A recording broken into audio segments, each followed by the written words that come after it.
Good afternoon, everyone, and welcome to another episode of Breaking into Cybersecurity. Today we have Karina Klever from Klever Compliance joining us. Karina, tell us a little bit about yourself.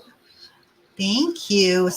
I've been in IT 35 years now. Started in April 1989 as a computer operator and became an AS400 programmer, and then got into project and program management. And about 20 years ago in '02, got an entire bank ready for Sarbanes-Oxley by standing up an IT audit program office. And I've been in GRC ever since, over 20 years now. Wow. I know we spoke a little bit before the show, but tell us a little bit about your story as to your journey along GRC and get into how you thought about helping folks with GRC in using recipes and cooking and other analogies like that. Right. Look, GRC and compliance as a whole really is not as complicated as we've all made it out to be. Right. So we want to figure out a way how to make compliance approachable, because for the people who are using kind of like a checklist exercise to just be compliant, they're actually missing things that are actually applicable to their own company and their level of maturity and their industry and their things that their company does, right? I think I use several analogies pretty frequently. The first one is if you have 12 things on your recipe list and you end up going to the grocery store and buying one of every single thing at the grocery store, like one of every fruit, one of every vegetable, one of every box, one of every type of chips, one of every candy, one of every type of meat, one of every cheese, one of every dairy. You go and you bring one of every single thing back to your house from the store. Like, you would never do that. But what we do a lot in our compliance programs right now is we have 12 things on our recipe list for tonight's dinner. We go get the entire one of each from the entire grocery store, bring it home. And then we go pull out the 12 things we need for our recipe. Like, we would never do that. But the problem is we do that every day in the compliance world. And a lot of us are just overcomplicating what we should be deploying with inside our own companies for our own compliance programs.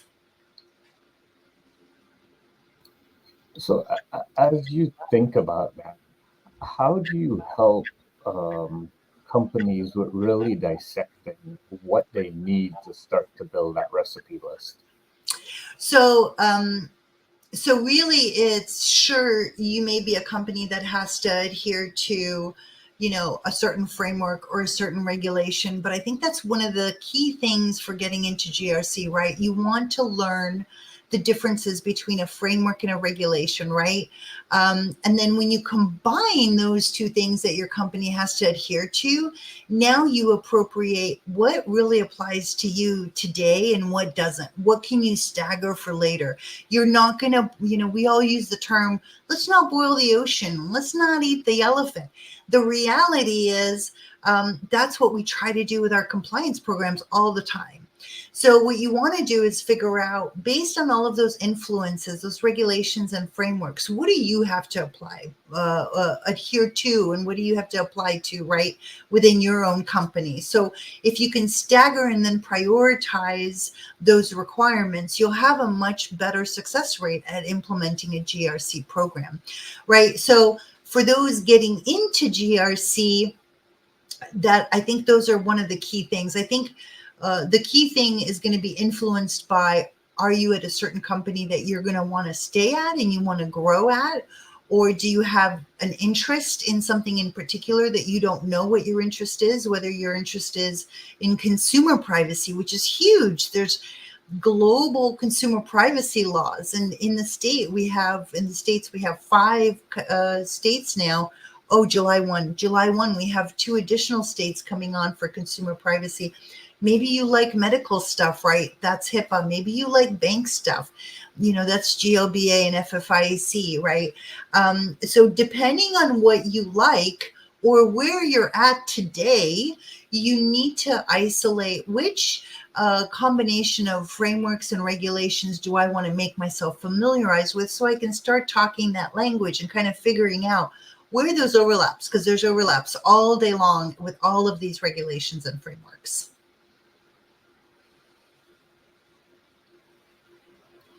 And for students or professionals that are trying to better understand like how to interpret where all those overlaps are so that they could try to pull in the ingredients list and make the best recommendations.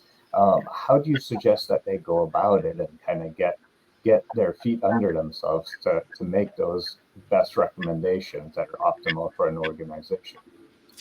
So, so I think that so I always use another analogy. I'm going to use another analogy. So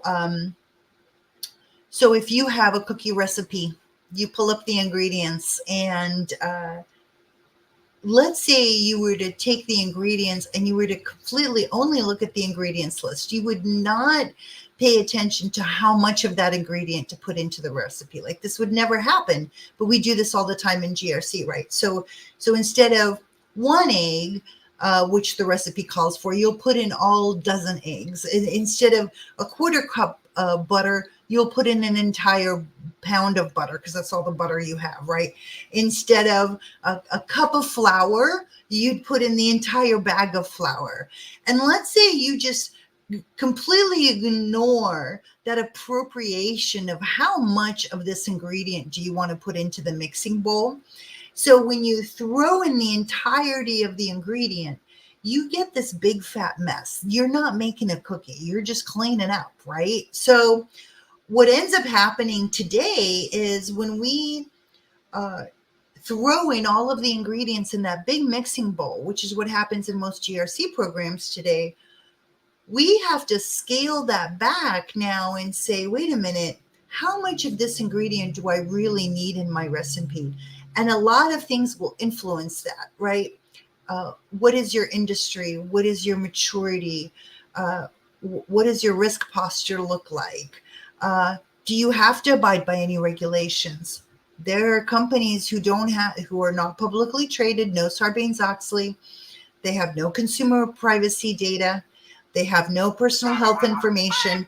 There are people who literally will just not have anything that they have to adhere to, which means that they have to scope out their level of maturity appropriately. Maybe they want to go get an ISO certification or a SOC 2 audit done, right? So based on all of those drivers and requirements and level of maturity, that's kind of how you gauge what regulation and framework do you really want to be supportive of. And there's a lot more, right? For folks wanting to get into GRC, there's learning about regulations and frameworks, potentially aligning it to the company that they're at. But then there's also doing a review of documents. Well, we've been seeing a trend. It's a little concerning. People are using templatized words like the word occasionally or periodically or once in a while or frequently or infrequently. These are not auditable words, right? If you're using a template to create your policy statements, that is not something that an auditor can come in and say, well, occasionally to you is once a month. Occasionally to me is once a week, or maybe it's once a year. So that subjectivity is very, very dangerous in the fact that it needs to be pulled out of our documentation stack. So as you're like thinking about getting into GRC, look at what other folks are doing. Look at what the other groups are doing and how they're supporting the compliance efforts across your company. And then start kind of asking them questions or maybe volunteering to help them. Can I gather evidence for you from my group? Can we automate this and put it into a ticket once a week, once a month? We'll gather that evidence for you so that it's already available in support of that. compliance initiative at the company. Um, you have storage requirements, you have risk management. Are you holding a risk registry?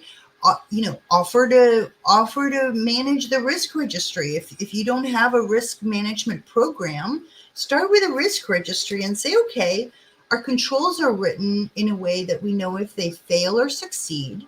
That's just very clear language. Who's doing it? How often are you doing it? Do not use nebulous words. And specifically, what is that evidence going to look like?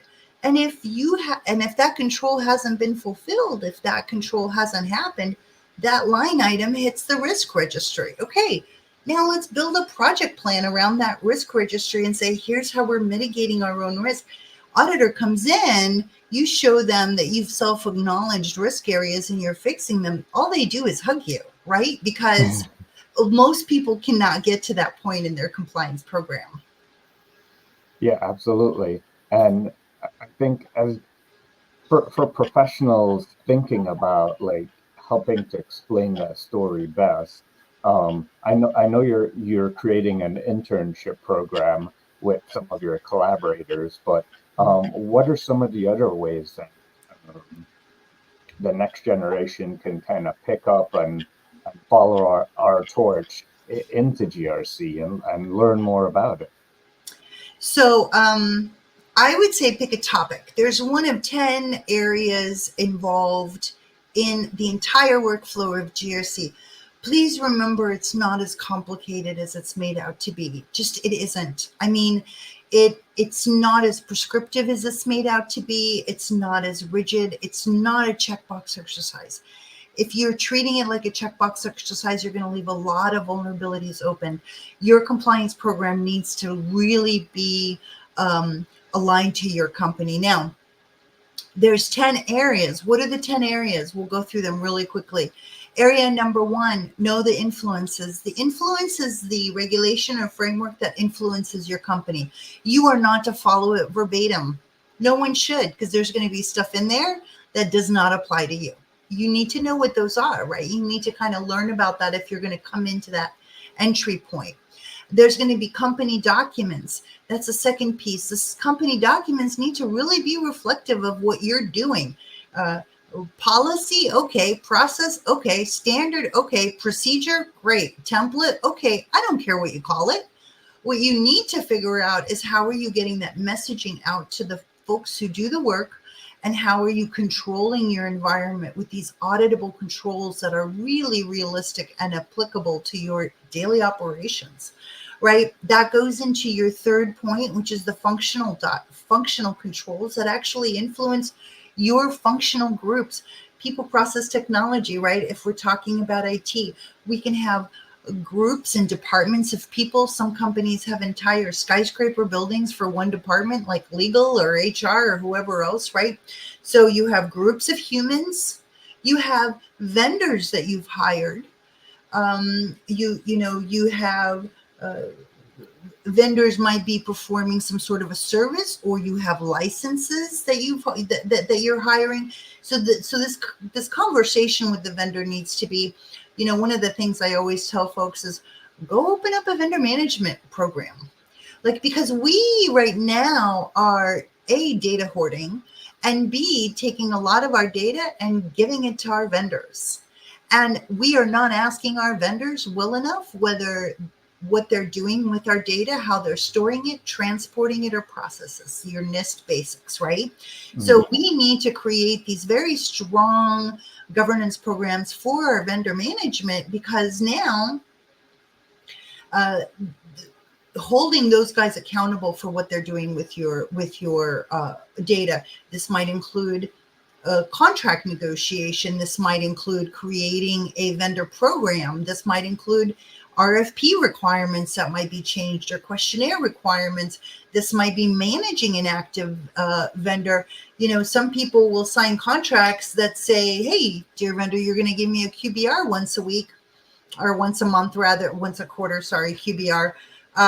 But there's no follow through. There will be years that'll go by without any actual receipt of a QBR.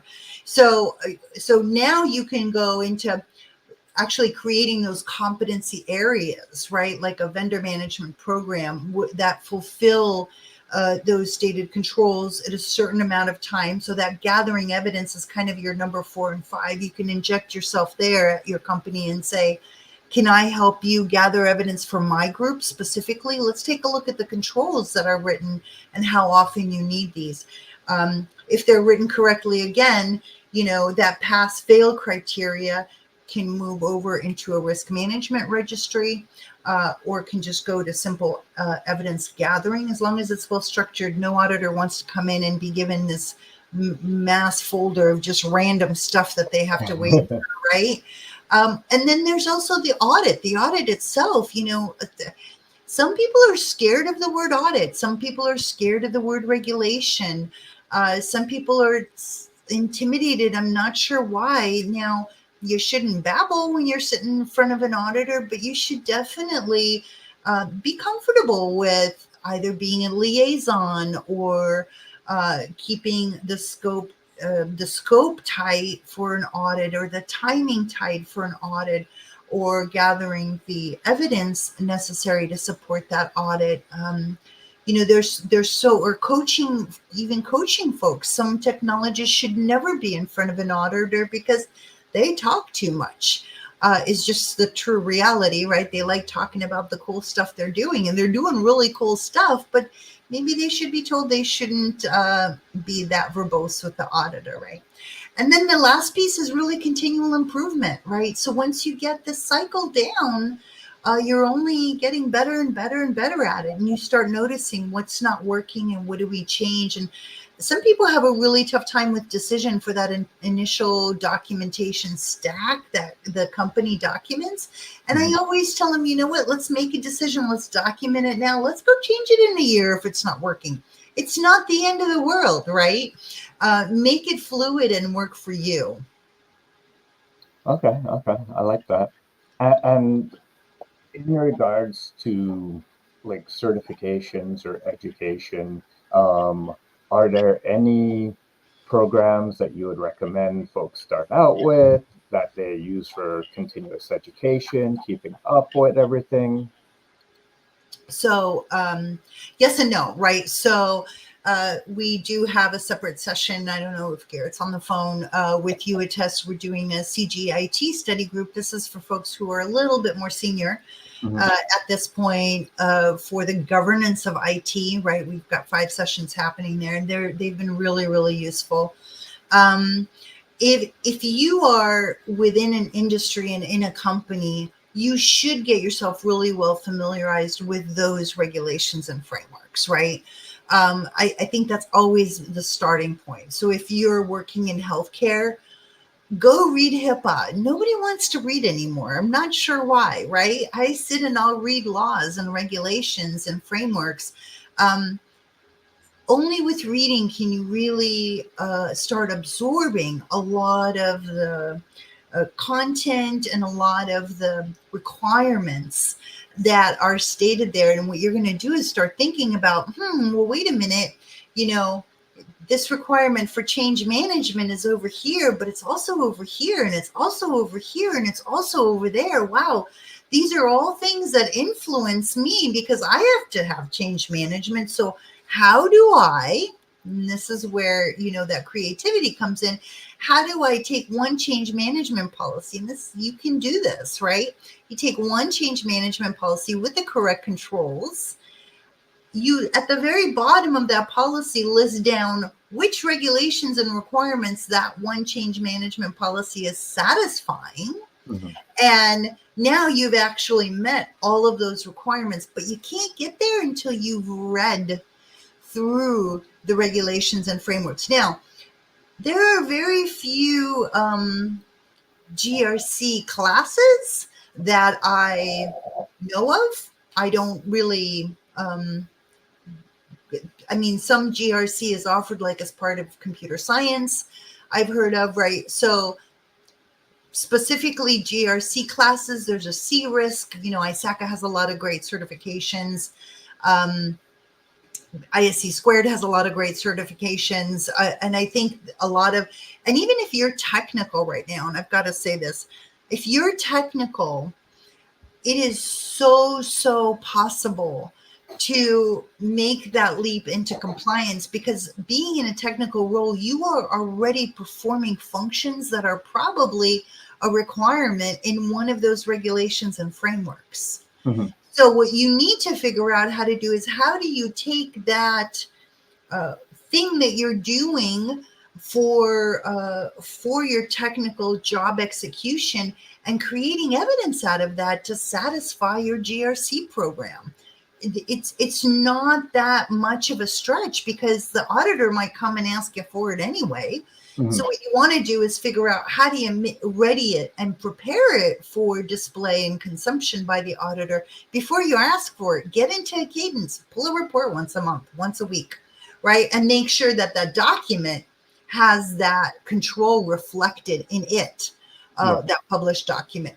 So I think start internally first. And yes, Klever Compliance, we do have an internship program. We actually have quite a few people. We have sessions twice a week now, Tuesdays and Fridays at lunch Pacific, where we go through all kinds of things. We have our team members volunteer topics. And if you are interested in this, please go ahead and give me a call, and we will, I can give you more details on that.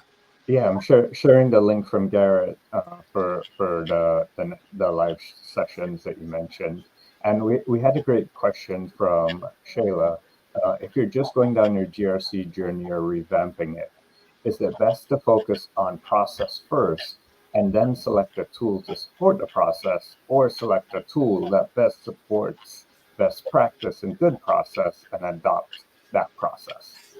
So, great question. Thank you. So, it is best to always have your process defined first, because the tools only are as good or as bad as the decisions that get put into it, right? So if you haven't defined your process, there's now 53 GRC tools that have been evaluated by Gartner, and there's a lot of options out there, but they're only going to be as good or as bad as the controls that you put in them.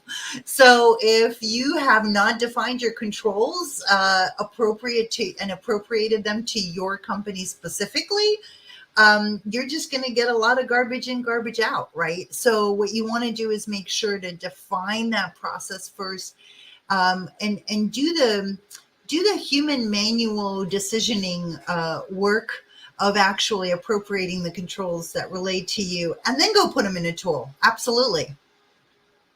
I love it. I love it. So we have about 5 minutes before we raffle off some amazing tickets for the DAN initiative in Las Vegas. So if anyone's interested, Paul's going to be coming on the line, and comment in the comments with hashtag TDI Vegas, and we'll select the folks to go in the raffle for that. But in the meantime, any final advice that you would give for individuals going down the GRC journey, or working with you in the future?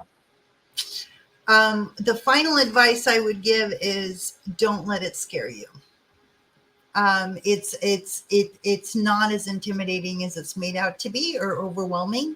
It's just a construction of a bunch of different pieces, and if you understand the pieces, it's really not that scary. And that's, I think, what I want to make sure people are not self-intimidating themselves out of this profession, because the only way we can kind of change some of the overwhelming kind of approach that people have to GRC is really just learn about it, and figure out a way how to approach it a little bit easier and better, and not as complex. And I actually want to do a completely non GRC plug, especially with the AI, if you'll allow me for a moment. Absolutely. Go ahead. Please, as much as possible, for the folks on the line, please refrain posting pictures and videos of kids online. You are creating a digital identity for them that they might not want, right? So you ought to really allow them to do that for themselves when they become older. So if you can, please refrain with the age of deepfakes and AIs. That's just my only non-GRC plug for the day, and I give that message whenever I can. Wow, yeah, that's so true. Thank you for mentioning that. And so here on the line, also we're joined by Paul, who has a long career in in the military, doing both GRC as well as IT. Um, Paul, what are some of the struggles that you have found for military veterans transitioning out of the military and looking to join GRC that while we have Karina on, she could help answer? Oh, wow. I think the most common theme across every veteran organization you come Oh, across, maybe a lot of Paul's gonna. crosses there, is, during the transition class that we get to exit the military, we're told we have to start over from scratch, right? And it's not necessarily that everybody's told that um, wrongly, as much as the people that come out and teach don't understand what everybody's level is, because they have to come out and give a general presentation. So if you've done tech, or if you've worked in a tech adjacent role. Did we catch all of that? What was that? I don't know if it was me. It was coming through a little bit bumpy. Oh, no, So let me address that really, really quickly. So for anybody who's technical, that has access to anything technical, put a little pivot on how you're working with the platform that you're dealing with on a daily basis, and try to think, how can I gather evidence for this in support of a compliance program? Go read that regulation, go read that framework, and say, okay, look, I'm a change manager. How does that help my change management program? Okay, great. I do vulnerability testing all day. Doesn't matter what platform you're using. How are you able to take that and actually satisfy those vulnerability requirements? You do IAM all day. It's part of our daily operations, role-based permissions, least privilege access control, segregation of duties, right? How are you controlling that data, and how is that mapping up to your data classification policy? Who's accessing it? You do penetration testing, fantastic. Penetration testing is inside every single pretty much regulation and framework that's out there. So all of these, even technical rules, become really, really important for that overall governance program. And my recommendation is almost to backfill it, right? Say, here's my function. Here's what I do. Here's the platform that I use. Here's the evidence that I can collect. Let me make that into its own document of something that I'm already doing, and then backfill into the overall governance program from there. and that's good. You're covering both. You're covering multiple bases at the same time doing that. As you're learning these GRC compliance checklists or control line items, you're also learning what these different roles are doing. Exactly. So kind of insider, trading knowledge of, man, do I really want to be a pen tester? They do a lot of crap I don't want to do. Report writing, I don't want to do that. Well, and I mean, and maybe it's easy evidence gathering, right? Maybe it's using the latest tool that is really amazing, and you learned it and you got a certificate in it. Fantastic. Now, how do you optimize that and leverage that output to satisfy that compliance program? Because you're just making it easier for everybody else downstream.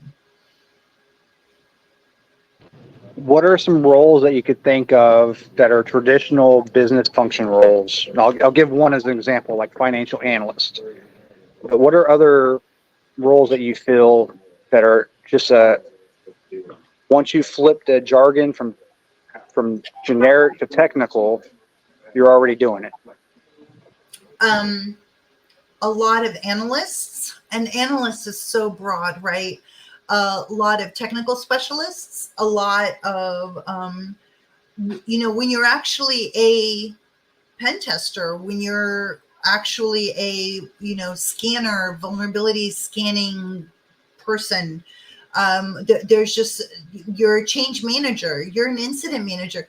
For God's sakes, you work the help desk, right? Incident management is part, again, it's in every regulation and in every framework out there. How are you handling your incidents, right? So, I mean, you can take something that's already happening, and even if you're a level 1, 2, or 3, you can actually create collateral to satisfy a lot of those requirements. Make sure that they're written the right way.